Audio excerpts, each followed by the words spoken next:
everyone, I'm Danielle Goss, and welcome to this edition of the Third Age Health Brief. Ladies, you've just finished with your annual mammogram, and what a relief since that procedure is about as much fun as squeezing your breasts in a refrigerator door. It's something we all dread, but at the same time we're thankful that such a test exists. So off you go, knowing you won't even have to start dreading the next one for at least another year. But a few days later, you receive an unexpected call from your gynecologist's office, and one of his staff members tells you that the radiologist found something unusual on your films. Nothing to worry about, happens all the time, they say as they make another appointment for 6 months later. Most of us file that information on a shelf in the back of our mind. No point in torturing yourself with the what ifs, but what if? A little internet research can either put your mind at ease or send you into a tailspin of anxiety. The truth is that 50% of all women over the age of 50 and 10% under 50 have had the same thing happen to them. The spots, which are as tiny as a grain of salt, are calcium deposits most commonly caused by normal aging or trauma to the breast. You'll be advised not to panic or worry, but that's easier said than done. You won't be able to tell the calcifications are there because there are no symptoms. And women whose calcifications are located in the back of the breast near the chest wall might find the mammograms a bit more uncomfortable. Mammogram techs may seem like sadists as they push and squeeze your breast 100 different ways to get the right spot, half the time feeling like they got your lung in with it. But refusing to have the test really is not an option, ladies.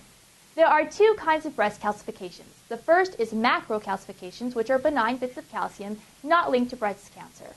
The second is microcalcifications, which are tiny bits that form clusters or patterns. This may mean that there's extra cell activity in the breast tissue and that it could possibly be an early indication of breast cancer.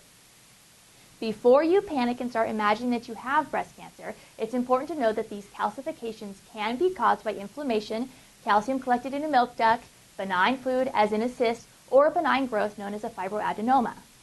Your doctor may order a breast ultrasound, which is more accurate at deciphering between each type of deposit. If findings are unchanging or benign, the doctor will request a 6-month follow-up so that the radiologist can compare the films and look for any changes.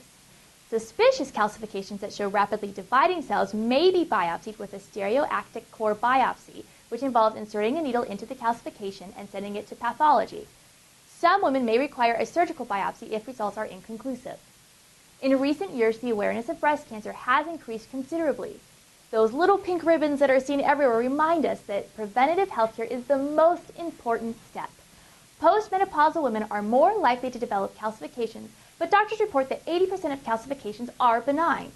1 in 8 women will develop breast cancer in her lifetime. This figure has increased from 1 in 15 back in 1977. There are many factors that contribute to the rise of breast cancer, including exposure to carcinogens such as household products, deodorant, shampoo, and other toxins. Other factors include lifestyle and environment, age, and heredity. Reports now show that women who smoke or drink regularly are exposed to more free radicals that can also have an effect. There's no way to avoid calcification, and that's why it's so important to have regular mammograms. A healthy diet and regular exercise are also good ways to take better care of yourself. And don't forget those self-exams. Better safe than sorry.